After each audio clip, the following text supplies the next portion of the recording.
오늘은 마태복음 11장을 마치도록 하겠습니다. 오늘 본문은 특별히 우리 모두에게 아주 낯설지 않은 익숙한 본문이죠. 너무 이 구절이 좋습니다. 그냥 좋아요. 수고하고 무거운 짐진 자들아 다 내게로 오라. 내가 너희를 쉬게 하리라. 이 말씀이 익숙한 만큼 한 걸음 더 들어가서 이런 질문이 생기더라고요. 과연 이 예수님의 초대는 어떤 이들에게 한 초대일 것이고, 또 여기서 약속하신 쉼은 어떤 쉼을 얘기하는 걸까 해서 오늘은 우리가 그냥 피상적으로 읽고 참 좋다라고 여기고 살았던 이 본문이 성경 전체 문맥과 맥락에서 무엇을 설명하고 싶은가에 대한 접근을 좀 같이 나누어 보도록 하겠습니다. 우리 그러기 위해서는 12절서부터 좀 보도록 하죠. 우리 지난주까지는 이 11절까지 다루었었는데, 세례 요한의 때부터 지금까지 천국은 침노를 당하나니 침노하는 자는 빼앗느니라. 모든 선지자와 율법이 예언한 것은 누구까지입니까? 요한까지예요. 그래서 우리는 요한을 구약의 선지자 중에 마지막 주자, 모든 선지자와 율법의 가르침은 요한까지입니다. 그래서 요한을 구약의 마지막 선지자라고 보통 학자들이 그렇게 구분을 하고 있습니다. 또 14절, 만일 너희가 즐겨 받을진대 오리라 한 엘리야가 곧 이 사람이니라.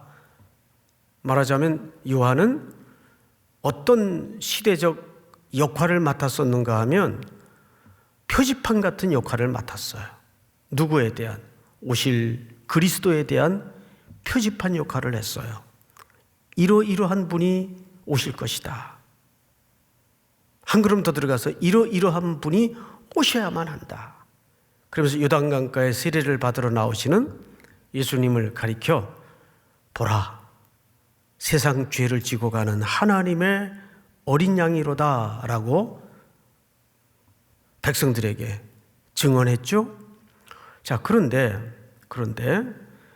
이제 오늘 수고하고 무거운 짐에 대한 이야기를 하면서 몇 군데 툭툭 건너뛰면서 11장 9절을 한번 새롭게 보도록 하겠습니다. 15절을 볼까요?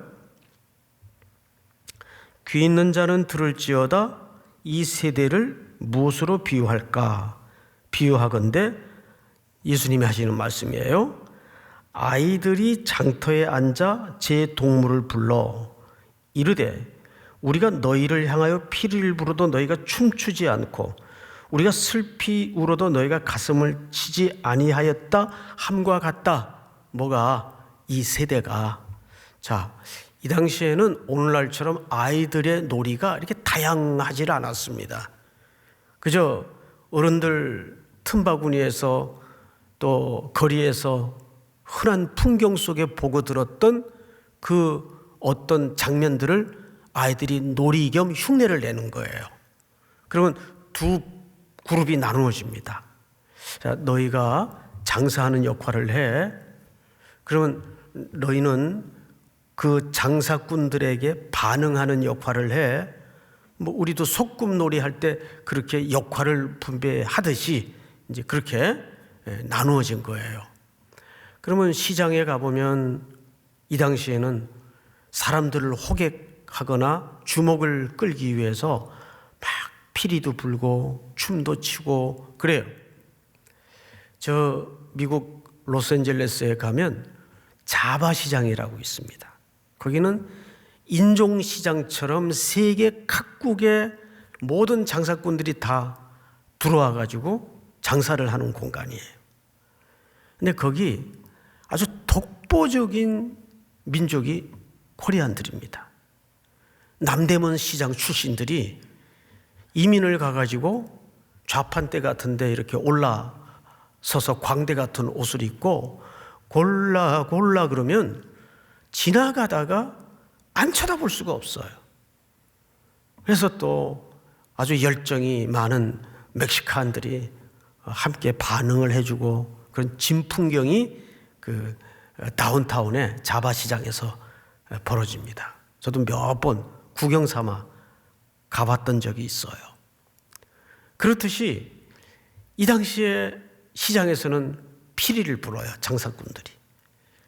그러면 그 피리 소리에 맞춰서 한 그룹의 동무들이 뭐 해야 됩니까?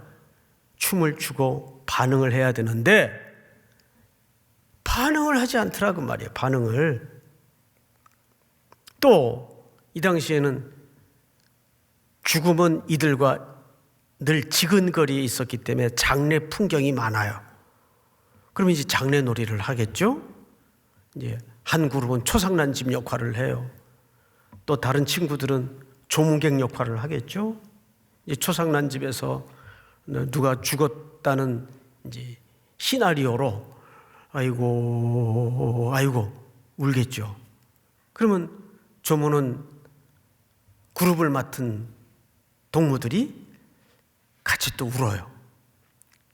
그런데 조문객이 울질 않아요. 그럼 말이 안 되잖아요. 그래서 이 두 비유에 엉킨 이야기의 공통분모가 뭐냐 하면 무반응입니다. 무반응. 반응하지 않는 거.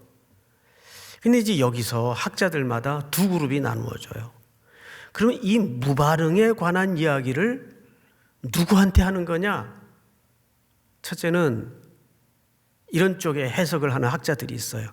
그 세대의 사람들에게 하는 얘기다. 그 세대의 사람들에게 하는 얘기다. 즉 예수님이 세례 요한이 천국이 가까웠다. 임박한 진노를 피할 생각하지 마라. 회개하라. 도끼가 이미 나무 뿌리에 놓였다. 그런데도 반응하지 않더라.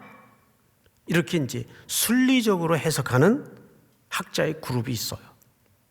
그런데 또 이것을 뒤집어서 이것은 본문에 보니까 그 시대의 시류와 조류에 편성하지 않고 일절 반응하지 않던 예수님과 세례 요한에 관한 설명이다. 그것도 이제 전혀 근거가 없지 않은 것이 뭐냐 하면 18절을 보실까요? 요한이 와서 먹지도 않고 마시지도 아니하며 그들이 말하기를 귀신이 들렸다 하더니 그 시대 사람들은 다 먹고 마시고 취하고 그렇게 사는데 요한은 안 그러더라고 말이에요. 반응을 하지 않더라. 이해가 되죠, 여러분? 또 이제 예수님 차례. 인자는 와서 먹고 마시며 말하기를 보라 먹기를 탐하고 포도주를 즐기는 사람이요 세리와 죄인의 친구로다. 또 반대로 예수님은 정통 유대인으로서 하지 말아야 될 어긋난 행보를 계속 나타낸단 말이에요. 세리들과 식사를 같이 하고 장애인들과 같이 하고 죄인들과 한 식탁에서 밥을 먹고, 이건 정통 유대인이 해서는 안 되는 행보예요. 당시 정통 유대인들, 이 이스라엘 사람들은 그런 행동을 안 해요. 절대 그들과 함께 하지 않아요. 근데 예수님은 그들의 가치관과 그들의 행보를 따르지 않더라 그 말이에요. 그 행보가 자꾸 어긋나더라 그 말이에요. 그러면 도대체 이 무반응에 대한 지적이 누구에 관한 것일까? 사실은 양쪽에 다 메시지가 있는 거죠. 어떻게?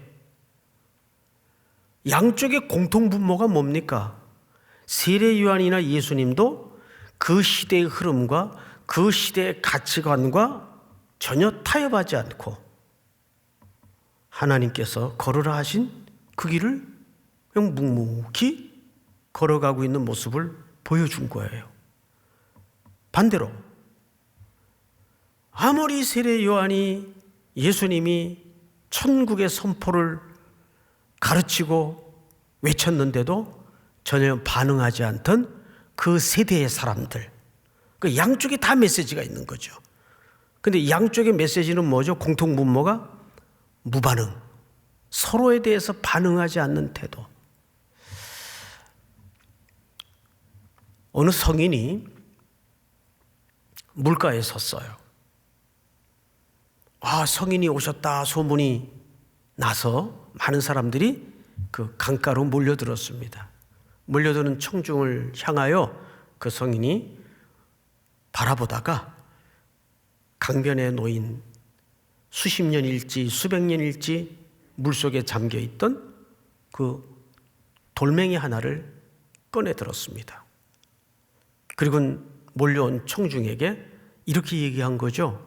여러분, 여기에 있는 이 돌멩이가 오랜 세월 이 강변에 놓여져 있었을 것이고 지금 물에 젖어 있던 것을 금방 건져냈습니다. 이제 여러분들이 보는 앞에서 이 돌을 깰 텐데 여러분 생각에는 이 돌멩이의 속이 물에 젖어 있을까요? 말라 있을까요? 질문을 한 거예요. 저도 똑같이 1부, 2부, 3부 성도들에게 물었어요. 뭐라고 대답했을 것 같아요? 오늘 이 자리에 오신 여러분들에게 똑같이 그 질문을 합니다. 젖어 있을까요? 말라 있을까요? 말라 있다고 생각하시는 분, 또 젖어 있다고 생각하시는 분, 몇 분이 손을 들었어요. 말라 있었어요. 말라 있었어요. 하나의 예정이긴 하지만 오늘 이 스토리는 그 예정을 잘 설명하는 포인트가 있습니다. 이것은 긍정적인 해석일 수도 있고 부정적인 해석일 수도 있어요.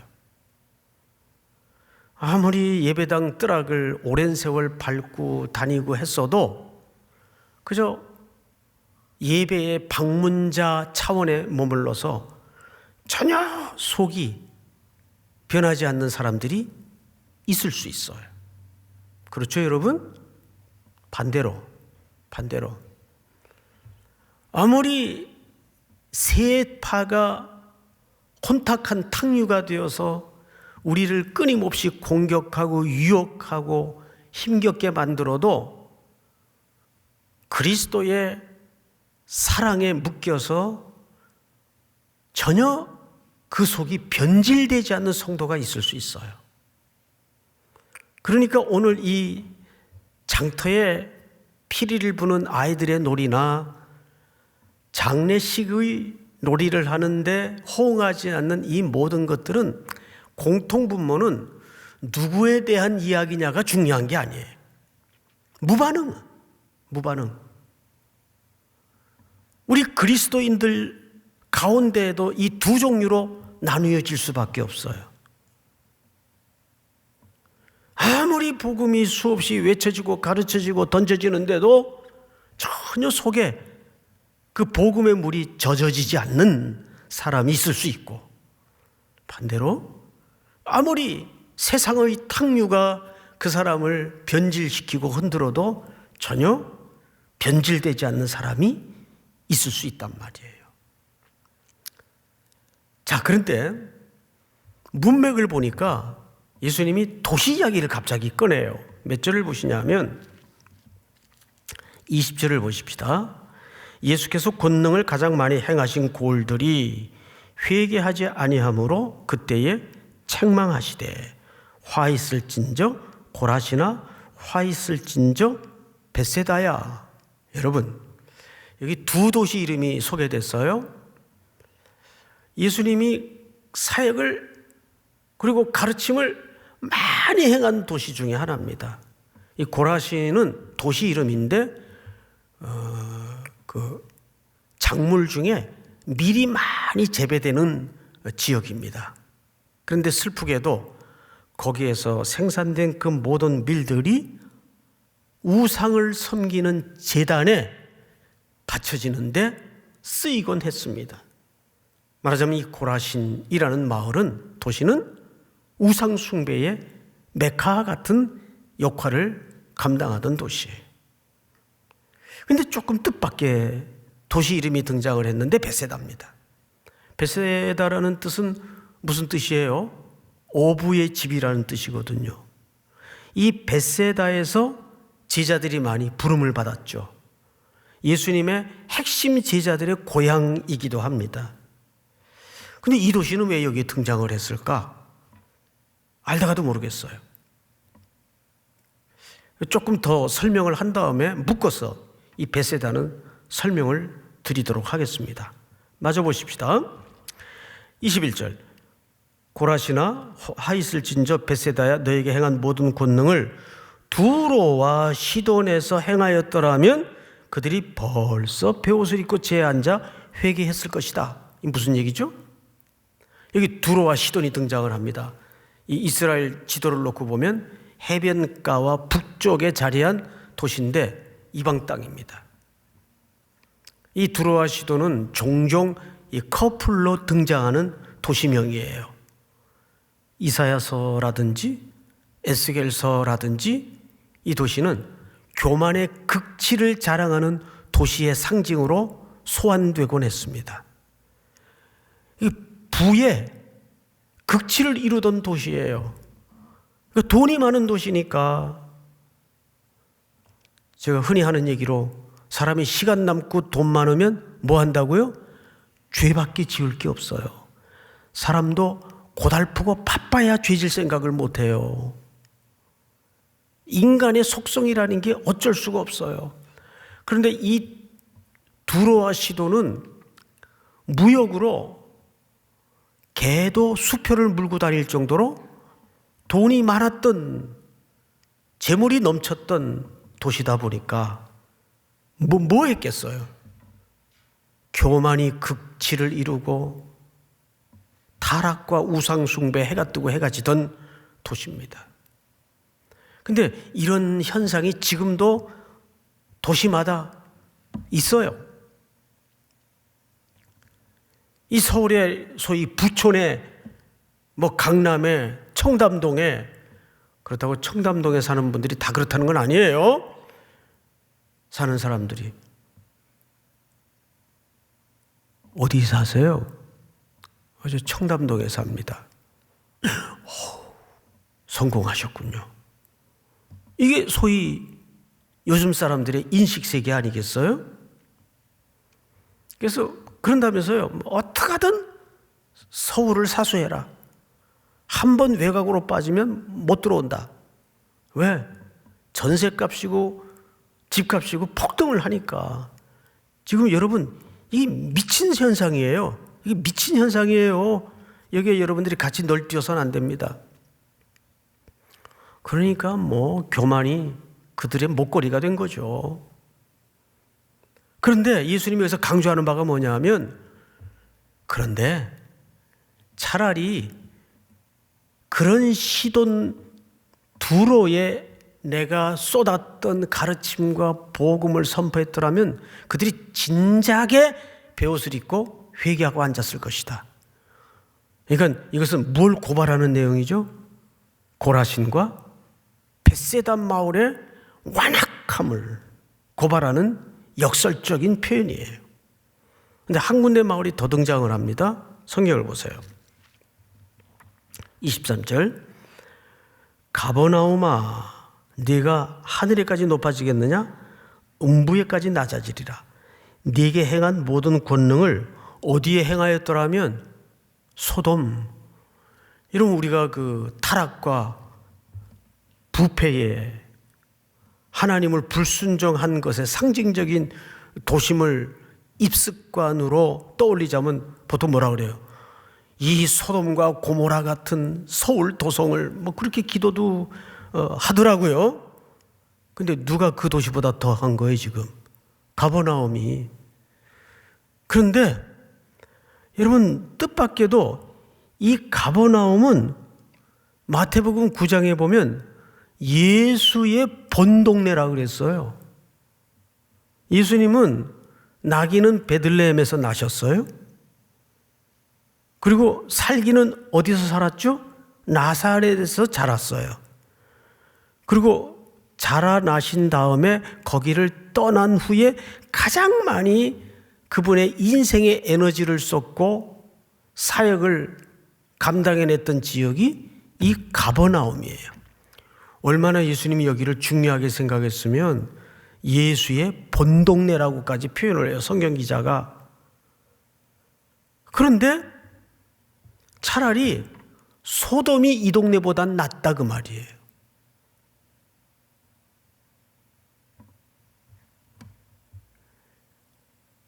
얼마나 타락을 했고 얼마나 하나님의 말씀에 불순종했으면. 자, 그럼 어떻게 지금 발전이 된 날을 흐름을 놓쳐서는 안 돼요. 그 장터의 풍경처럼 전혀 반응하지 않던 시대를 뛰어넘어서 세례 요한과 예수님이 일관되게 한 복음과 한 메시지를 가지고 임박한, 아니 이미 임한 하나님의 나라의 실체에 대해서 열렬히 가르치고 선포했건만 무반응을 넘어서 불순종하고 거역하던 시대의 마을이 고라신과 벳세다와 가버나움이에요. 그럼 벳세다와 가버나움은 커플로 설명을 하자면 무슨 뜻이 됩니까? 고라신은 우상의 도시라고 치자. 그러면 벳세다와 가버나움은 무슨 뜻입니까? 제자들의 고향이요, 예수님의 본동네라고 일컬었던 마을까지도 복음에 대해서 받아들이지 않더라고 말이에요. 그 정도로 사람들이 그 시대에 복음에 대해서 악하고 무반응한 반응을 나타냈다. 이 얘기를 여기서 하고 싶은 거예요. 그러면 이제 다음 단계로 어떻게 하면 좋을까요? 성경을 또 보십시다. 25절. 그때에 예수께서 대답하여 이르시되 천지의 주제이신 아버지여, 이것을 슬기롭고 지혜롭고 슬기 있는 자들에게는 어떻게 하시고 숨기시고 어린 아이들에게는 나타내심을 감사하나이다. 앞을 잠깐 보십시다. 여기 두 종류로 나누었어요. 예수님이 친히 하늘 아버지께 감사하고 있어요. 첫째 그룹은 이것을 지혜롭고 슬기 있는, 여기 슬기라는 말은 앞서 1, 2, 3 시리즈를 통해서 슬기로운 신앙 생활이라는 그 주제와는 조금 다른 슬기입니다. 여기서 슬기라는 말은 인간의 총명 정도 의미를 갖고 있어요. 그러니까 스스로 또는 율법으로 자기의 깨달음과 노력으로 천국에 들어갈 수 있고 하나님의 나라에 입성할 수 있다고 자부하고 생각하는 사람들, 그 당시 살아냈던 모든 유대인들은 꿈에도 자기들이 하나님의 백성이 아닐 거라고, 아닐 수도 있다고 생각했던 사람들이 한 명도 없어요. 아브라함의 자손이니까, 혈통적으로 다윗의 후손이요 아브라함의 자손이니까, 그런 자들에게는 이 하나님의 나라가 감춰져 있다 그 말이에요. 숨겨주시고, 어떤 자들에게는, 성경을 잘 보세요, 그런 자들에게는 숨기시고 어린 아이들에게는 나타내심을 감사하나이다. 여기 어린아이라는 표현이 등장을 해요.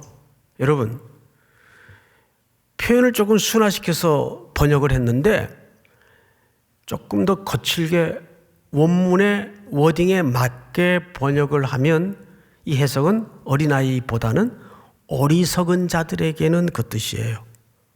어리석은 자들에게는, 이게 정확히 맞아요.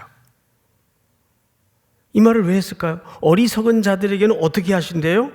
나타내신대요.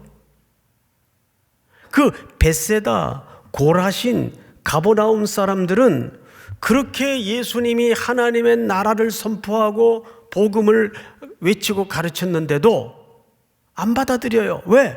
자기들은 이미 수천 년 전 붙들고 있던 율법으로 그걸 지켜냈기 때문에, 아브라함의 혈통적 자손이기 때문에, 다윗의 후손이기 때문에 이미 구원과 영원한 생명을 보장받았다고 스스로 지혜롭게 총명스럽게 생각하는 사람들이에요.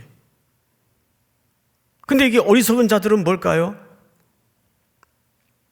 예수님이 세례 요한도 오해할 정도로 찾아다니고 만났던 그 시대의 아웃사이더들, 루저들, 소위 그 시대의 사회적 규범으로 규정했던 죄인들, 이런 사람들은 그 사회적 통념상 죄인들이라고 규정되었던 사람들이에요. 그래서 그 사람들은 자기들은 죽어도 하나님의 백성이 될 수 없고 천국에 들어갈 수 없다고 알고 있는 사람들이에요. 참 이상하죠? 어리석은 사람들이에요. 누구에게도 따뜻한 말 한마디 환영조차 받지 못하던 사람들이에요. 이걸 고린도전서 1장에서는 이렇게 설명을 해요. 십자가의 도가 멸망하는 자들에게는 미련한 것이요. 여러분, 십자가의 도는 그 당시에 미련한 것이었어요. 저주의 상징이었어요. 치욕의 현장이었어요. 구원을 받는 우리에게는 하나님의 능력이라. 역설이죠. 다음 절을 볼까요? 기록된 바 내가 지혜 있는 자들의 지혜를 멸하고 자기들이 알고 있고 깨달아서 들어갈 수 있다는 그런 하나님의 나라에 대한 잘못된 이해를 갖고 있는 그 지혜는 멸하고 그 총명은 패한다, 그 말이에요. 다음 절. 지혜 있는 자가 어디 있느냐? 선비가 어디 있느냐? 이 세대의 변론가가 어디 있느냐? 하나님께서 이 세상의 지혜를 미련하게 하신 것이 아니냐? 다음 절. 다 같이 읽습니다. 시작. 하나님의 지혜에 있어서는 이 세상이 자기 지혜로 하나님을 알지 못하므로 하나님께서 전도에 미련한 것으로 믿는 자들을 구원하시기를 기뻐하셨도다. 이 세상의 지혜로는 하나님의 나라와 이 복음을 절대 깨달을 수가 없어요. 그래서 여기 놀라운 표현 하나가 있는데, 하나님께서 전도에 뭐한 것으로? 미련한 것으로. 여러분, 전도를 해보면 말이 돼요, 사실.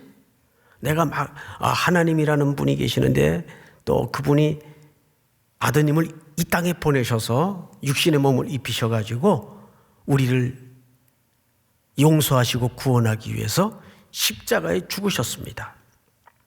우리가 그 사실을 믿기만 하면 당신 영원한 생명을 얻을 수 있습니다. 그런데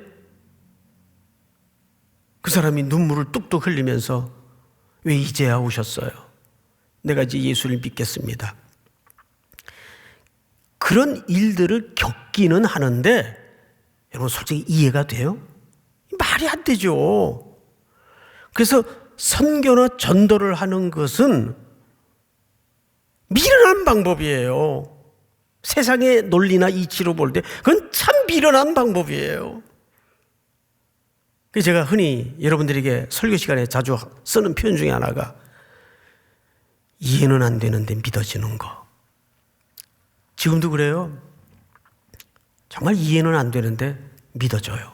왜 그럴까? 이유가 있었더라고요. 성경을 잘 보십시다.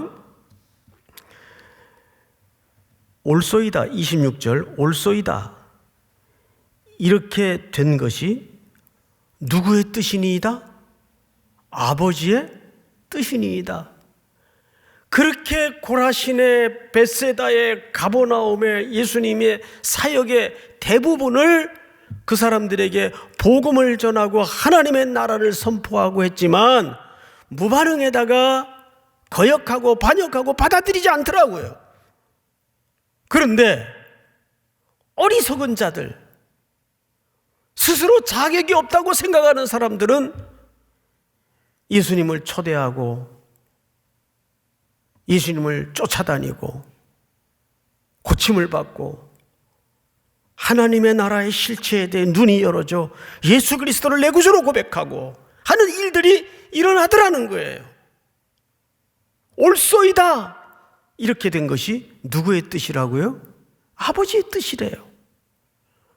여기에 뭐 이론을 붙일 명분이 있어요? 아버지의 뜻이라는데 어떡할 거예요? 왜 쟤는 안 구원하고 나는 구원하셨습니까? 몰라요, 나도. 그냥 아버지의 뜻이래요. 그걸 설교자가 설명이라고 합니까? 글쎄요. 응? 글쎄요. 뭐 이상 제 언어의 한계 때문에 설명할 방법이 없네요. 참 좋은데 설명할 길이 없는 거예요. 이해가 돼서가 아니에요. 내 마음에 그냥 믿어지니까. 성경을 잘 보세요.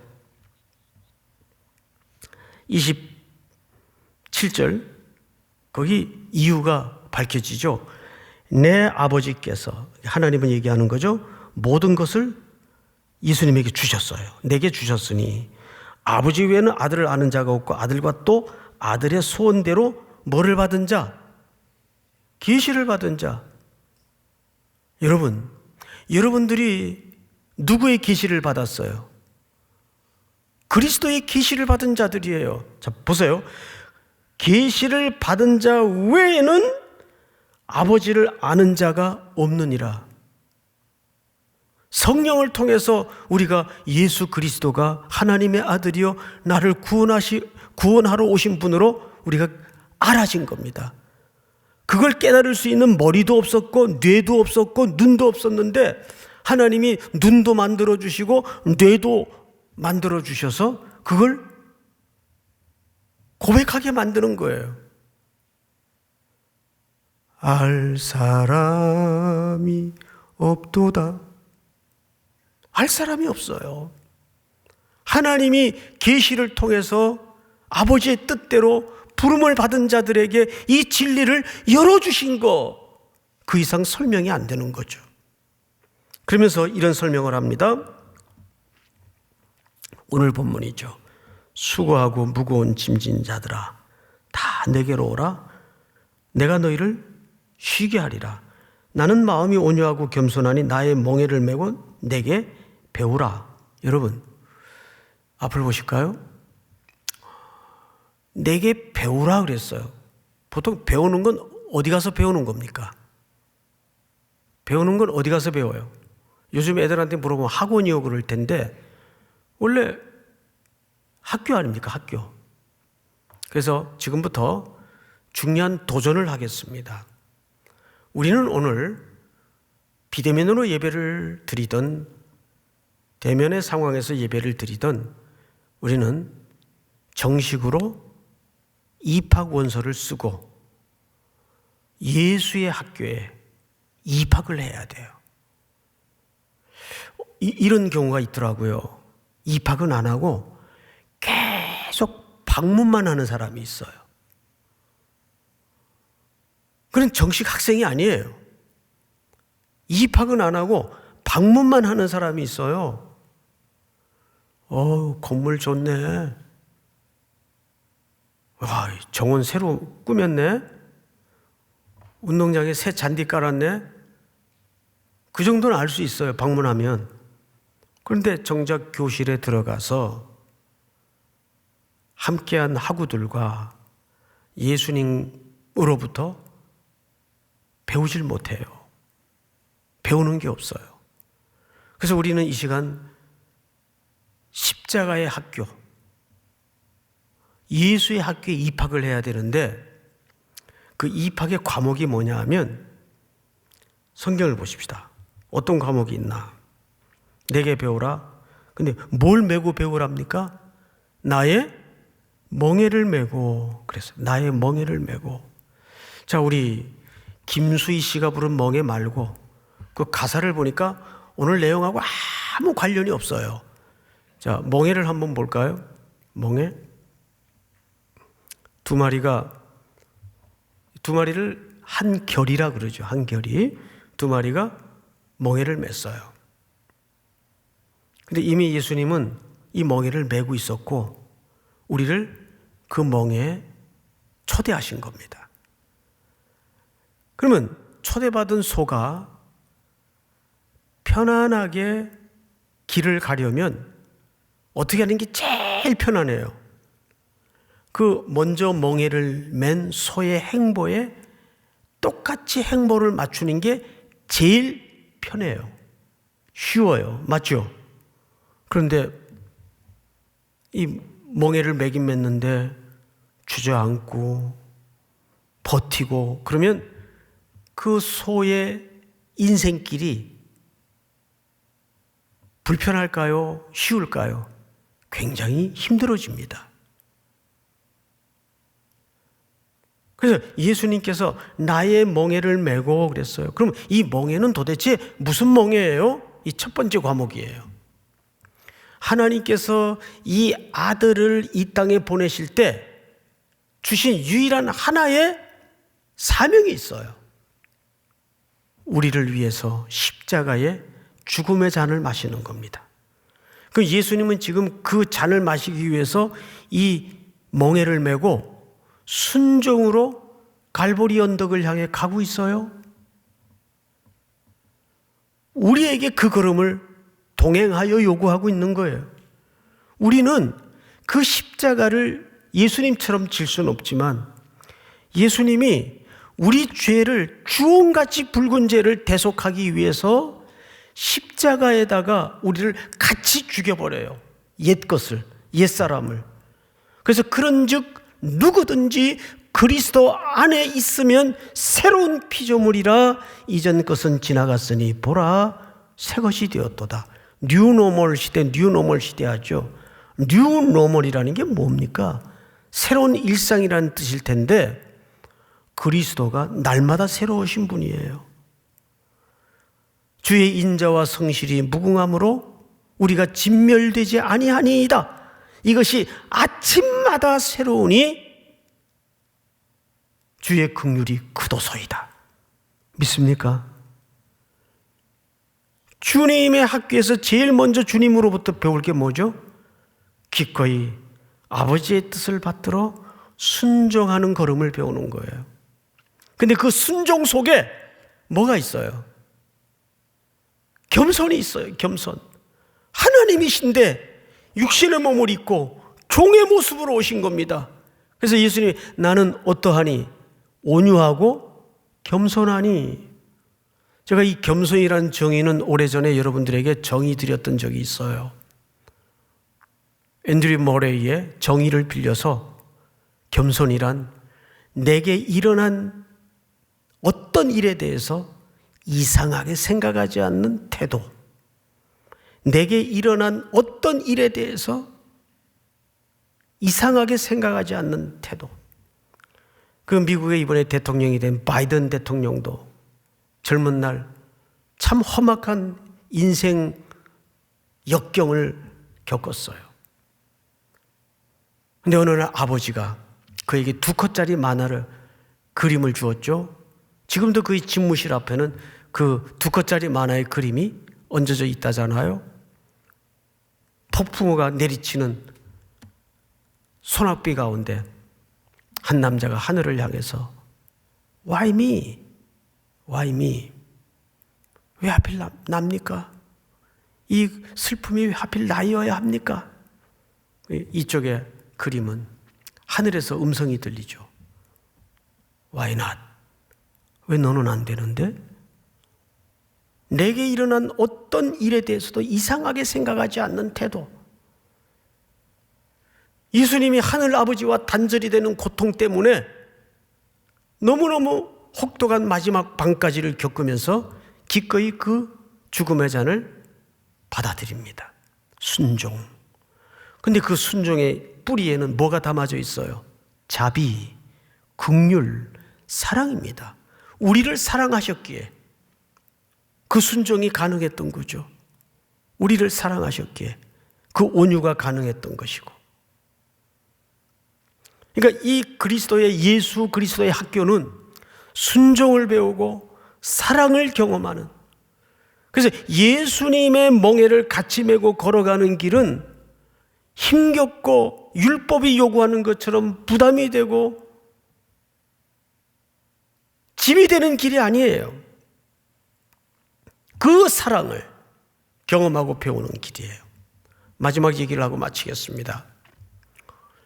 아주 오래전에 한 20년 된 것 같네요.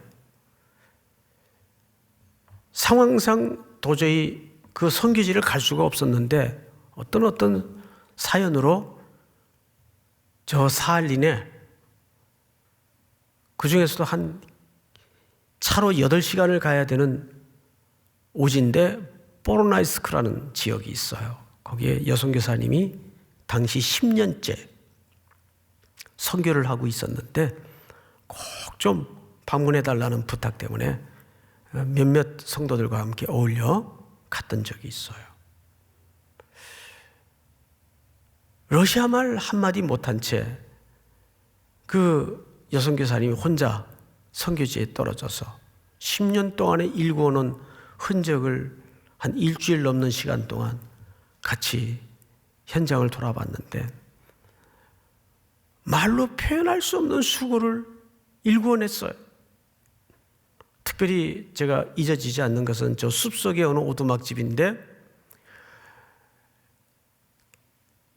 할머니 할아버지들인데 기관에서도 버리고 가정에서도 내친 2중 3중으로 버려진 그 할아버지 할머니들을 다 치매가 걸려 있고 장애를 갖고 있어요. 그런 분들을 이렇게 모아서 매일 목욕을 시켜드리고 주기도문을 외우게 하고 그런 수고를 아끼지 않았더라고요. 그 일정을 마치고 출국하기 전날 밤 공항 근처 어느 선교사님 댁에 머물면서 지나온 며칠이 영화를 보는 것 같은 느낌이 든 거예요. 마치 거실에 나오셨길래 좀 오시라 그래서 제가 여쭤봤어요. 선교사님, 이 홀몸으로 10년 전 이곳에 오셔서 그 험한 오지에서 어떻게 이렇게 엄청난 일을 하셨어요? 그래서 그분이 전라도 분인데 전라도 사투리로 그러시더라고요. 어찌 주님이 날 사랑하시는지. 그때 저는 망치로 뒤통수를 맞는 느낌이었어요. 그때 제가 40대 때인데 그때만 해도 하나님의 일이라는 것은 그냥 사명과 부르심만 있으면 되는 줄 알았어요. 할 수 있는 줄 알았어요. 그런데 사명과 부르심보다 더 중요한 게 사랑 때문에 하는 일이었더라고요. 아, 그렇구나. 이분이 사랑해서 했구나. 저는 사실 그분께 목회자로서 기초를 배웠어요. 아, 사랑해서 했구나. 사랑하는 성도 여러분, 예수님은 그 사랑 때문에 온유와 겸손으로 멍에를 지시고 오늘도 율법의 짐에 짓눌려 있는 우리 모두를, 이 세상의 수고로부터 짓눌려 있는 우리 모두를 초대하십니다. 수고하고 무거운 짐진 자들아 다 내게로 오라. 주님의 멍에를 메고 또 한 주를 흥겨운 즐거움으로 살아낼 수 있는 우리 3일의 귀한 형제자매들, 성도들이 될 수 있기를 축복합니다. 우리 다 일어나십시다. 십자가의 전달자,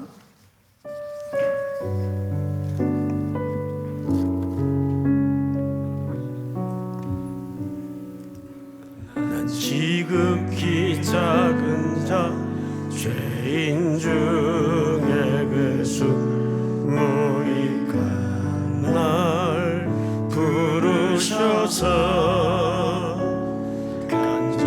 간절한 기대와 소망 부끄럽지 않게 십자가 전케 하셨네.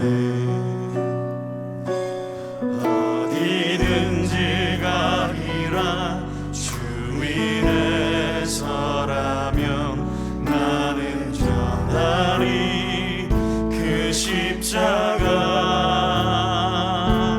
내 몸에 맨 십자가 그 보혈의 향기 온 세상 채울 때까지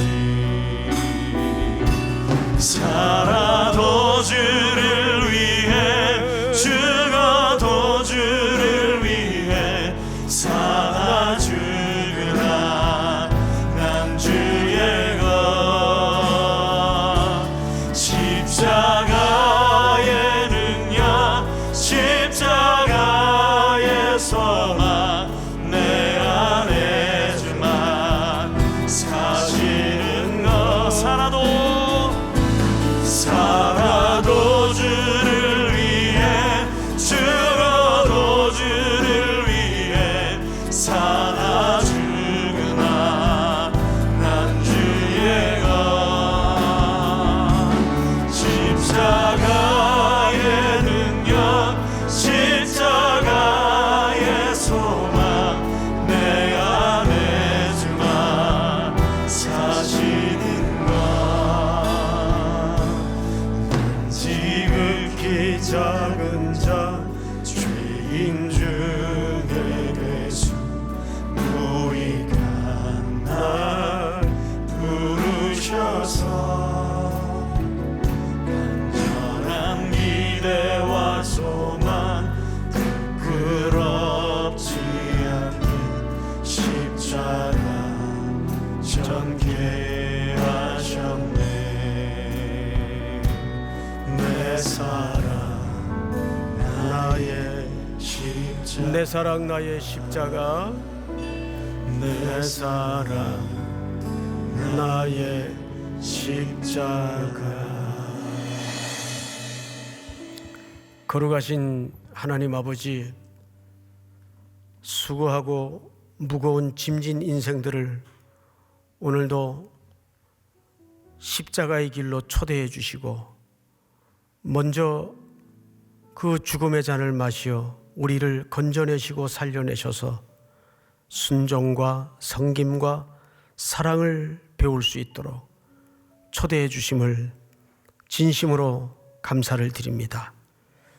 억지로 지는 짐이 아니라 그 사랑에 매여 이 짐을 이고지고 걸어갈 수 있도록 함께해 주시고 한 주도 모든 우리 성도들 일상 속에 동행해 주셔서 주님이 먼저 지고 가신 그 멍에를 보조를 맞춰 함께 매는 흥겨운 즐거움을 잃어버리지 않도록 함께해 주시옵소서.